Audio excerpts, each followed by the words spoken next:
2027 विधानसभा चुनाव से पहले बीजेपी पार्टी स्तर पर वोटर लिस्ट की जांच करेगी और लोगों के घर जाकर मतदाताओं को सत्यापन किया जाएगा। जांच के बाद फर्जी वोटर, डबल नाम को कटवाने की कोशिश होगी।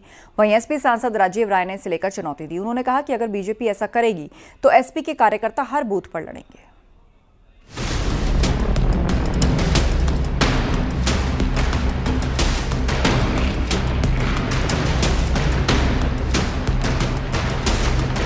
2027 विधानसभा चुनाव से पहले बीजेपी पार्टी स्तर पर वोटर लिस्ट की जांच करेगी। बूथ स्तर पर चलने वाले अभियान में लोगों के घर घर जाकर मतदाताओं का सत्यापन किया जाएगा। यूपी में 2027 विधानसभा चुनाव के लिए बीजेपी ने फर्जी वोटर्स के लिए बड़ा अभियान शुरू करने जा रही है। जांच के बाद पार्टी फर्जी मतदाताओं के नाम कटवाने की कोशिश करेगी। साथ ही जिन लोगों के नाम 2 जगह वोटर लिस्ट में शामिल हैं, उनके नाम भी कटवाने की कोशिश होगी। बताया जा रहा है कि राज्य निर्वाचन आयोग की वोटर लिस्ट में करीब 1.5 करोड़ मतदाताओं के नाम ग्राम पंचायत और नगरीय निकाय की मतदाता सूची दोनों में होने की बात सामने आई है। इसलिए भारतीय जनता पार्टी उत्तर प्रदेश मतदाता सूची के पुनरीक्षण का काम शुरू करेगी। पार्टी के स्तर पर सभी बूथों पर जाएगी, घर घर जाकर मतदाताओं की पहचान होगा। साथ ही साथ जो नाम गलत चढ़ गए हैं या 2 बार चढ़ गए हैं, उनको हटवाने का काम, और 18 साल जिनकी आयु पूरी हो गई हो नए मतदाताओं की, उनके नाम मतदाता सूची में आ जाए, इसकी भी व्यवस्था किया जाएगा। बीजेपी के घर घर जाकर वोट जांच करने वाले अभियान पर समाजवादी पार्टी के सांसद राजीव राय ने कड़ा एतराज जताया है। उन्होंने कहा कि बीजेपी यूपी में वोट कटवाने का दुस्साहस न करे। एसपी के कार्यकर्ता हर बूथ पर लड़ेंगे। बीजेपी की तानाशाही सोच यूपी में नहीं चलेगी। लेकिन मैं चुनौती देता हूं भारतीय जनता पार्टी के फर्जीवाड़े करने वाले लोगों को। उत्तर प्रदेश में समाजवादी कार्यकर्ता बूथ बूथ पर तैयार है दुस्साहस न करना, वोट की डकैती और चोरी बूथों पर करने का। ये दुस्साहस मत करना, मेरी चुनौती को स्वीकार कर लेना। एसआईआर पर अखिलेश यादव और राहुल गांधी केंद्र सरकार और चुनाव आयोग पर वोट चोरी के सवाल उठाते रहे हैं। बिहार में इस मुद्दे को लेकर अखिलेश और राहुल काफी मुखर रहे। अब देखना ये है कि यूपी में बीजेपी जब इसे बड़ा मुद्दा बनाने जा रही है तो विपक्ष किस स्तर तक इसका विरोध करेगा। Bureau report, news 18, UP Uttarakhand.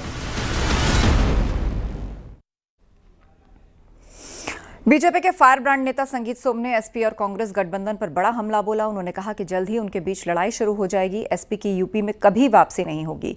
वहीं संगीत सोम पर एसपी प्रवक्ता ने कहा कि मानसिक और राजनीतिक तौर से संगीत सोम बीमार चल रहे हैं, उन्हें आराम की जरूरत है।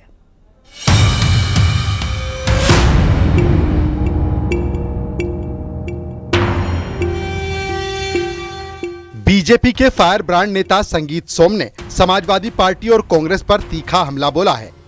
उन्होंने कहा कि कांग्रेस और सपा की दोस्ती सांप और नेवले जैसी है, जल्द ही उनके बीच लड़ाई शुरू हो जाएगी। देखिए, कांग्रेस और सपा, वैसे तो मैं आपको बता दूं, बहुत जल्दी जूता पथरम आपस में ही हो जाएगा, क्योंकि दोनों वो वाला काम है, चोर चोर मौसेरे भाई।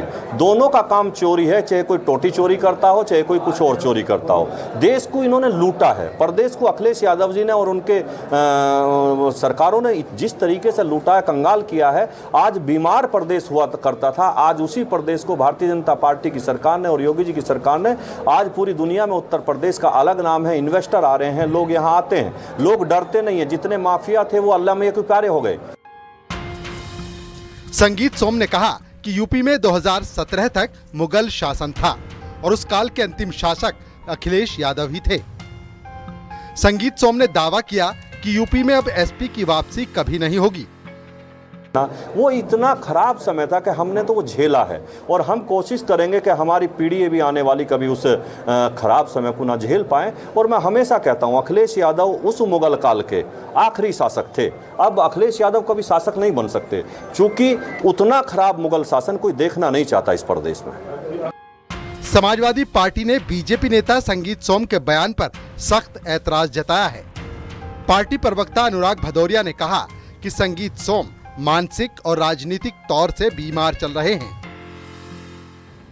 मुझे लगता है संगीत सोम जी मानसिक रूप से, सामाजिक रूप से, राजनीतिक रूप से बहुत परेशान है।